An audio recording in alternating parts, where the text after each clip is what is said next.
Cerita kembali ke masa lalu saat Sowojin masih kecil dan ia menelpon bantuan karena ibu dan ayahnya tidak bisa bernafas di dalam rumahnya. Hanya saja masih belum jelas kejadian macam apa yang menimpa Wojin kecil. Entah semacam kebakaran atau bunuh diri. Kim Sabu memberikan kompres untuk Wojin hingga akhirnya pemuda itu diwawancara. Hanya saja semua itu tidak berlangsung mulus. Wojin terus membahas mengenai uang. Sementara Dr. Kim membutuhkan seorang dokter. Wojin mengaku membutuhkan uang 10.000 dolar, namun ia tidak memberitahukan untuk apa uang itu. Dr. Kim akhirnya mempersilahkan Wojin pergi. Cha Anje kesal karena menunggu terlalu lama. Akan tetapi ketika Dr. B Munjung lewat, semangatnya berbeda. Terlebih ketika manajer Jang memberitahukan sebuah informasi bahwa Dr. B baru sebulan di sini dan ia baru saja bercerai dengan istrinya. Wojin kembali menemui Dr. Kim. Ia meminta diberi kesempatan 1 minggu untuk menunjukkan keterampilannya di ruang operasi. Meskipun selama hidupnya Dr. Kim tidak pernah menghakimi siapapun dengan harga, kali ini Wojin diminta membuktikan. Di sisi lain ada iring-iringan pejabat Menteri Pertahanan. Tiba-tiba terjadi kecelakaan karena sopir mengalami sakit mendadak. Mobil pun oleng hingga kemudian masuk ke dalam jurang. Dr. Yun mengagumi Pak Entak karena ketampanannya. Selain itu, Dr. Yun juga menyapa staf yang lain. Setelah itu ia mengatakan jika ini masih sangat pagi, pastinya tidak banyak pasien. Mendengar kata-kata itu para staf melihat ke arah Dr. Yun.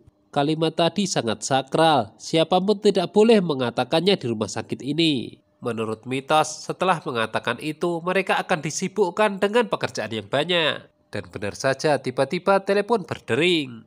Wojin mengejek Dr. Cha yang setiap operasi pasti pingsan. Dr. Cha beralasan saat itu ia sedang kelelahan. Namun Wojin tidak percaya dan terus menatap mata Dr. Cha.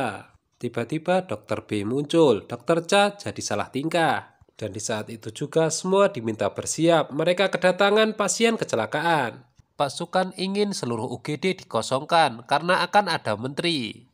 Tapi Nona Oh menolaknya, tidak ada yang diistimewakan di rumah sakit ini. Kabar tentang Menteri Pertahanan yang masuk rumah sakit Doldam sudah didengar oleh Ketua Yayasan Do. Ia tentunya tidak akan tinggal diam akan hal ini. Sementara itu para dokter muda memeriksa menteri yang baru datang. Mereka menemukan keadaan yang buruk. Setelah memberikan intubasi, Wojin mengatakan agar menteri harus melakukan CT scan. Kim Sabu yang baru datang mengatakan jika mereka harus segera melakukan operasi. Wojin merasa jika ini tindakan yang gegabah. Kim Sabu mengatakan ia tidak mau tahu. Selain Wojin, Dr. Cha juga diminta bersiap. Hanya saja ia diperingatkan untuk tidak tidur di ruang operasi lagi. Para pejabat berseragam mengatakan kalau menteri akan dibawa menggunakan helikopter. Kim Sabu lantas mengatakan jika menteri akan meninggal di jalan.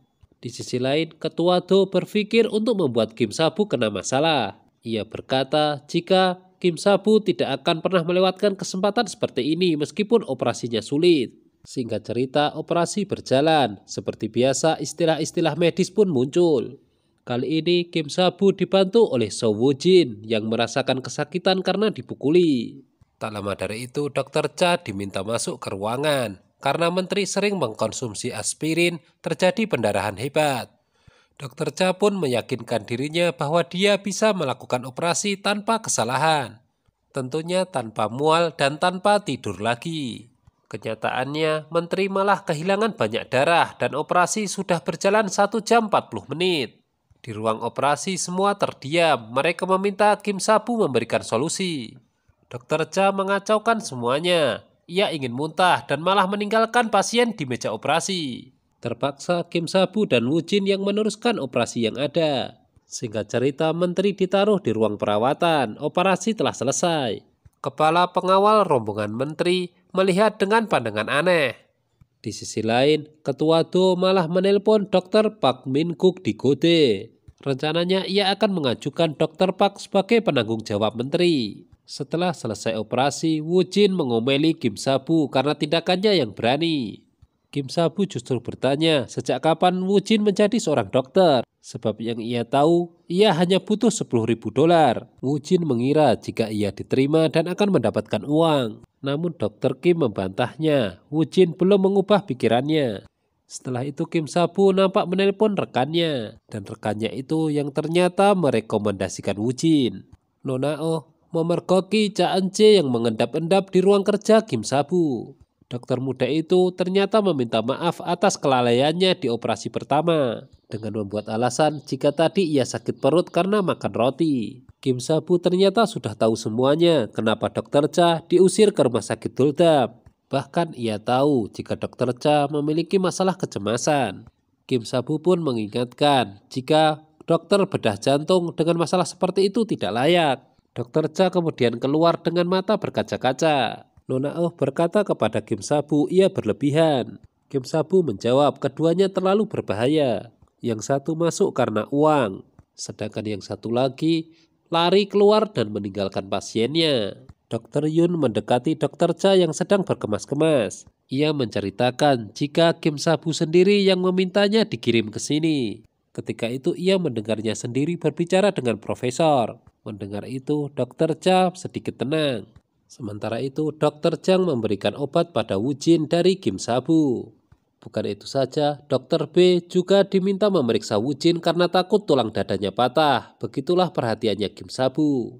Woo Jin akhirnya sadar jika Kim Sabu layaknya seorang mentor. Di luar, Dokter Park Min Guk dan timnya telah tiba.